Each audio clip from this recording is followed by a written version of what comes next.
favorite day of the week. It's Mojo Monday. Rick Hale, how are you?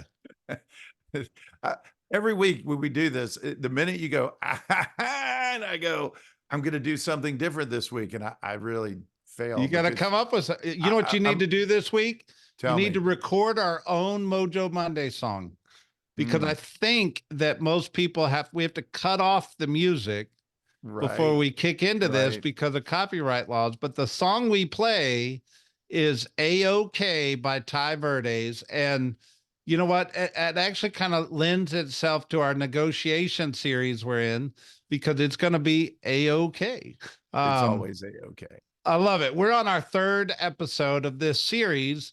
We're calling negotiation, and we did the mindset first, and then last week we did the asking better questions, and we're really just kind of building that strategy of how to be a great negotiator for you guys.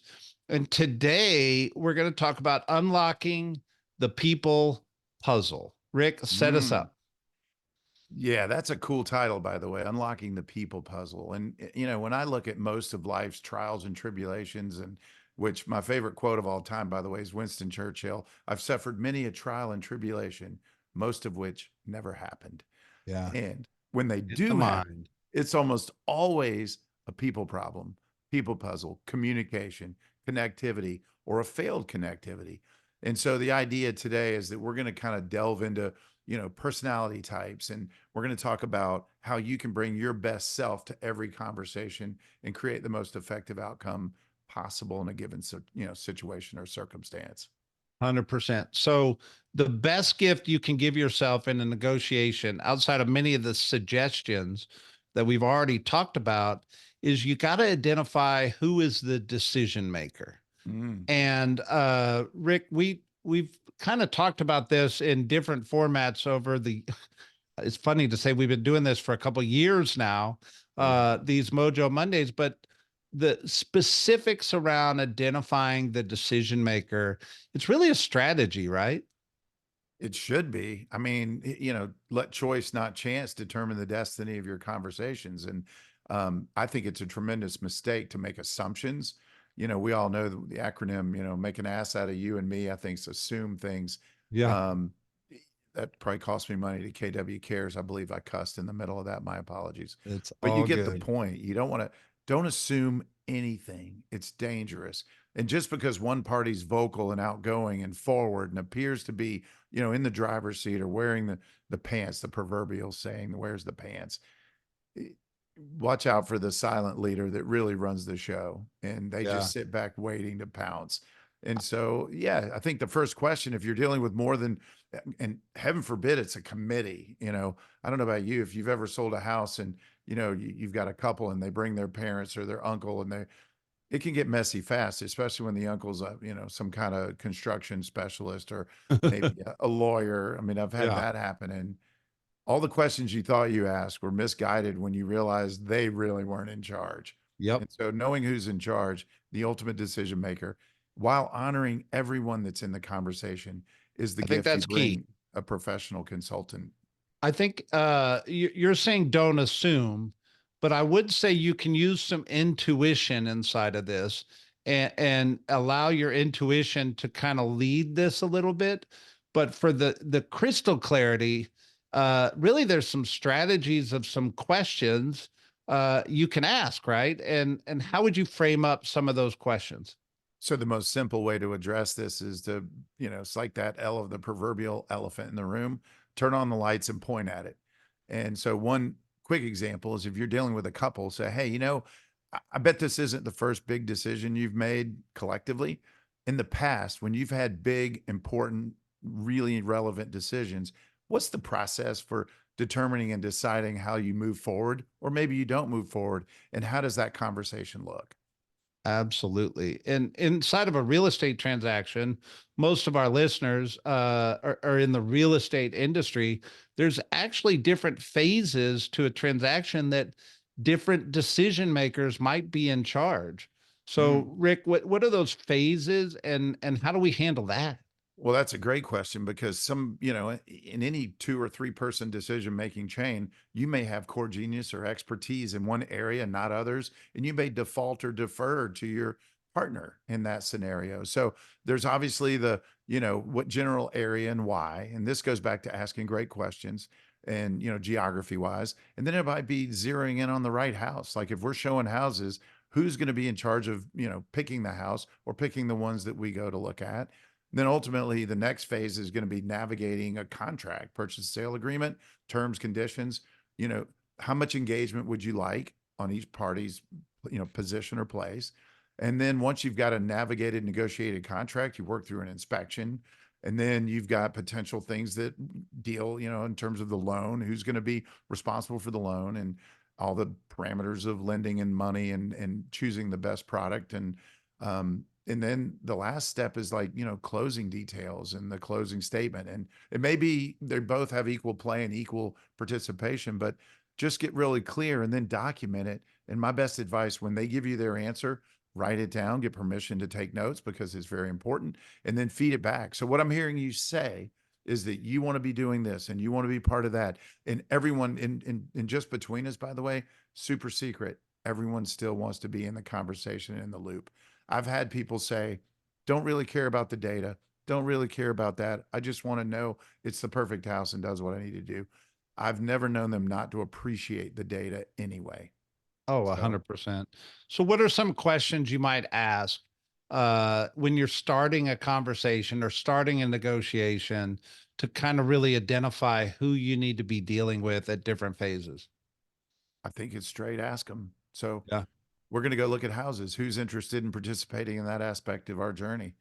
And then if it's both or one pre-qualifies the other. And then it kind of comes down to, well, if it's one of 2 people or 3 or however many are in the decision again, and once we've identified the last 2, who's involved with navigating the complexity or the details of making sure that it's the right house for everybody, that you all walk away pleased, and we'll work Absolutely. through all the terms and conditions of a potential offer. And Yeah. so it goes back to asking. I mean, it sounds trivial, but it also sometimes not paying attention to the nuance of their relationship can create discord. I've found I've been given a list of needs and wants, and at the 11th hour, we've changed our minds. And what that really meant is 1 or 2 weren't clear in exactly what they wanted. The emotional context of the decision wasn't fully revealed, and fear crept into their conversation. And Oh, that's the 100%. biggest disabler. Yeah. So just to kind of frame up this unlocking the people puzzle, decision maker is probably one of the most important things you've got to identify early on, because then you can customize your negotiation, your presentation, your communication with the right person. And as you said, Rick, don't assume. Yet I do think your intuition will also help you in this process. But there's some other strategies around unlocking the people puzzle, one of which is mirror matching. Mm. And there's a psychology to this, which says if you want to make somebody really comfortable inside of a conversation, you can mirror match them. There's also the psychology of creating posture that puts pressure. I think if you've ever watched any of the police interrogation videos, they're kind of masters at this mirror matching, but you can do this in business too. So if somebody's leaning back, you should probably lean back if you're looking for agreement. If Right. somebody's grabbing their ear, you can grab your ear. Or I mean, it's literally the psychology of matching their body language to yours helps psychologically to get agreement. Well, What yeah. would you add to mirror matching? Yeah, I think like kind attract. That's what people like, to be in environments that aren't that are at ease and that feel comfortable. And sometimes when we all know this. You walk into a room full of people, and for some reason you gravitate to some people and not others. Their body language, their energy, their approach, maybe the intensity of their body language. And so mirror matching is nothing more than the hopeful goal is that you pull down their guard, by feeling more natural and more, naturally connected. The other thing to do, Brett, is make sure that you're making ample eye contact. Eye contact feels like trust. It feels like confidence. And, I read a book years ago and they said, pretend that you're actually sunbathing them with your eyes as if your eyes were the sun. And then the question was, well, when is too much eye contact too much? Do you happen to know the answer to that? Never. When it gets creepy. Yeah, yeah, yeah. There you go. Don't be like You've gone down the some super interesting stare down. conversations from assumed to sunbathing with your eyes to creepy. All right. I'm full of Um, nuggets. I'm full of nuggets. What can I there say? you go. Well, all right. Well, if you're going to go creepy, I mean, researching people ahead of time is actually a strategy. And you can Google people. You can look them up on social media platforms. And, it might be weird to have talked about that in the past, but the reality is that's how people do it today is they actually research people ahead of time. And why do you think that's such an important strategy here to unlocking the people puzzle? Because connecting is the number one goal. And when Yeah. you find common ground, your capacity to connect is exponential. When you have nothing in common, that is a recipe for a relationship that's going nowhere. And so it's not about being inauthentic. Let me be really clear. It's not about pretending you're into kite surfing if you don't know what it is, because your bluff will get called if that's their love language for social, outgoing recreational activity. It's about extracting the things in you that are most like the things they're into from an authentic place. And if you don't know, go, hey, I couldn't help. I noticed that you're into, you know, X, Y, and Hiking. Z. Hiking. Where Tell do you me go hiking? more. Yeah. Tell me more. That fascinates me. And that alone helps, one, you mirror match the energy. Two, you want to ask questions that are relevant to the things that they care about. And again, it illustrates care. And it's hard to express candor, which at some point in this conversation, Brett, you're going to have to be honest and tell them what's not possible or likely, or at Yeah. least the odds. And that's part of the consultative role as well. But you have to earn the right to bring candor after you've developed trust, and trust comes from that care side. And remember the goal in negotiation is agreement. So all these strategies, whether it's mirror matching or determining who the decision maker is, so you're speaking correctly to the right person. It's about finding that agreement to be able to move forward. Otherwise, you're making that hill really hard to climb for yourself. So it's actually about trying to ease the process instead of complicate the process. And the last part of unlocking the people puzzle, which I think is going to be a fun conversation, is behavior. And Mm. everybody comes to the table with natural behavior gifts and unnatural behavior gifts. And one of the easiest common languages we can use to kind of make this example is the DISC personality profile, which stands for DIS and C. And Rick, let's just kind of roll through these letter personalities. And I think there's two conversations. One is we have to understand ourselves first so we know what we naturally lead with. And then we got to try to figure out who the person we're communicating with, what their natural skill set is. Because if it's opposite of ours, we may have to alter our behavior. Or if it's similar to ours, maybe mirror matching would be easier. Yet sometimes there's this thing called a shadow. What is a shadow? That sounds interesting, doesn't it? So basically, when you have a strong attribute, so if we should tell them what D's are drivers, they're people that are hardcore competitive. When they show up at a game, it doesn't matter if it's a game of Scrabble or the game of life. They show up with winning really being the primary objective. They're aggressive. They're usually, and not necessarily overtly aggressive. So don't misread this. They're not pushing people around, but deep down they really want to win. They're Yeah. competitive. They're driven. They're often risk takers. They love a good challenge. I's are interpersonal. I stands for interpersonal. Interpersonals are people who really love storytelling. They like connecting. They want to sit and enjoy the experience. They do want results, like most people. I think humans are wired for results, but not at the price of a relationship. and Yeah, relationships trump everything else. The S's are people that are somewhat guarded and they like security. So think security when you think S. They like safety. They will make a decision, but not until they know it's a safe passage and that, they can cross safely into whatever new decision zone that they've elected to move towards. absolutely. They like a pace that's controlled. They don't, usually things don't happen super fast. They often don't quit jobs or move jobs a lot. And then C's are your high compliance people. Compliance is for C. And those are people that like exactness, perfection. Every dot, every I dotted, T's crossed, the numbers better add up to the nth degree and perfect, or they're going to have reserve or uncertainty inside of them. The people that show up in that body are often actuaries, accountants, anybody that deals with computer programming, numbers and precision, engineers are high C's.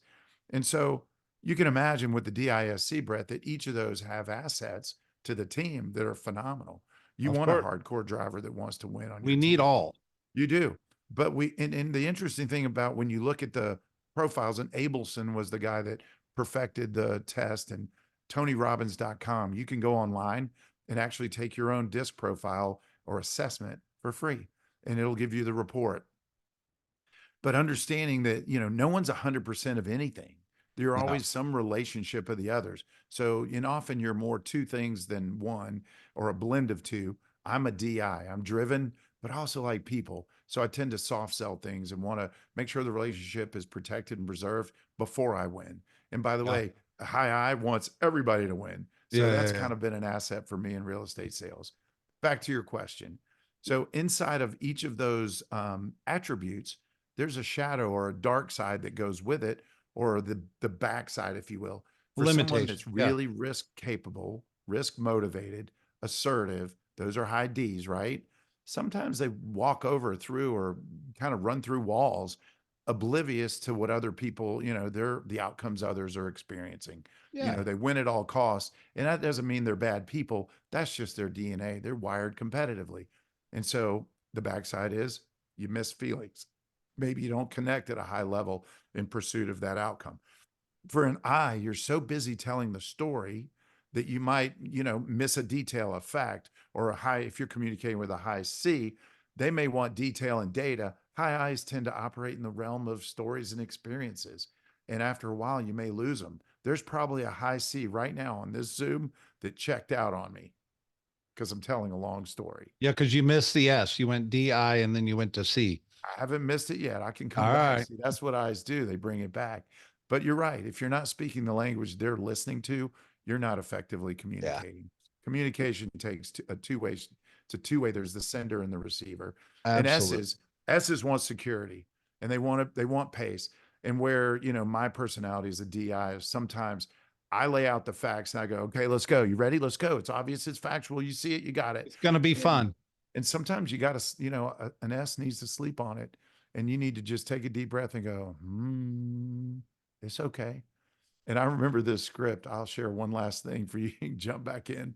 But back in the era when houses were selling in 12 seconds, and the market's not way off, better houses sell in days. The S's are like, can we just sleep on it and get back to you in a week? And this was a script that I heard once. It's like, you can sleep on it tonight, but you won't sleep in it tomorrow. And so, and you give them permission to, but you also have to, that care and candor thing always has to show up. You can play to their style, but not at the detriment of their success. But you Yeah. have to earn the right. So let me reel us back in a little bit. So where we started this part conversation is we're using the disc as just kind of a conversation point. But the point is that you've got to understand who you are and what you bring to the table first. And then you're figuring out if I'm a DI as well, Rick. So I know that I will show up pretty social and I'll show up pretty assertive. So the shadow inside of that for me would be I could step on people moving too fast. So I might need to slow down and be a little more sensitive or empathetic in my assertiveness to allow somebody to find agreement with me. Or if I'm super social and wanting to have a lot of conversation and engage a lot, somebody that's not social might actually be turned off by that. And they Mhm. might go, man, I don't know if I can trust this guy. He's talking too much. So I one have to understand that about myself, but I also got to modify sometimes to allow somebody to find that agreement. To an S or a C, I don't naturally show up with a lot of details. I'm going to naturally show up with big picture. My shadow in that is somebody that needs more details, needs more spreadsheets, needs more concrete evidence that this is a good decision. My job is to know that about them and bring that to the conversation, because I'm naturally not going to do it, because we all think through our lens, yet not everybody looks through our lens. And we've got to find their lens and our lens and create a really wonderful picture between the two. So we're finding that agreement, right? You're exactly right. And your ultimate goal is to mitigate fear. The number one disabler in any relationship, especially when it comes to navigating negotiations, is fear. And the only way to do that, again, is build trust and also bring enough transparency that it's irrefutable, that what you're saying and what you're sharing not only speaks to their heart, but also illustrates truth in an undeniable fashion. So Yeah. even though, I'm going to overlay this against the disc. It doesn't matter what their profile is relative to needing detail or proof or evidence or data. Always bring data, evidence, and proof. They may not take time to read it in its minutia or detail like a high C will, but it's comforting to know that you took the time and you were professional enough to do the research and There you validate go. your opinion. And more importantly, validate their opinion and decision. There you go. So this is a master level conversation we're having today, and it's really about unlocking people. And we call it the unlocking the people puzzle. But there's so much inside this conversation. You might need to re-listen to it again. But we've talked about identifying the decision maker. We've talked about mirror matching as a strategy. And the third part was we talked about behavior and understanding behavior at a high level so that you can customize your approach to that decision maker, and create a safe space for people to find agreement. So, how would you challenge us to in this conversation, Rick? But I'd start by just paying attention to your own natural tendencies, especially in an environment where there's something at risk, something that's important, maybe even where there's some conflict, and see how you naturally respond. And start to pay attention to how your body language matches up against the person that's either in conflict or you've got a big decision to make collectively and you're trying to win favor, trust, and communicate in a way that brings you together. There The you go. last is the words you choose and how you energize their emotional construct. In other words, we know this from an earlier session I shared. Motion is in the word emotion. Are you really hitting to the source of that energy so that the words aren't just words and that they're Yeah. actually feelings? Because that's what's going to drive someone not only to you in the form of a trusted ally, but also towards a decision and commitment to that decision that becomes undeniably awesome for them and ultimately you. I love it. So, on this special Mojo Monday, in the words of our musical guest, Ty Verdes, it's going to be A OK. Okay. Mojo Monday, sir. Yes, sir. Mojo Monday. Make it great, guys.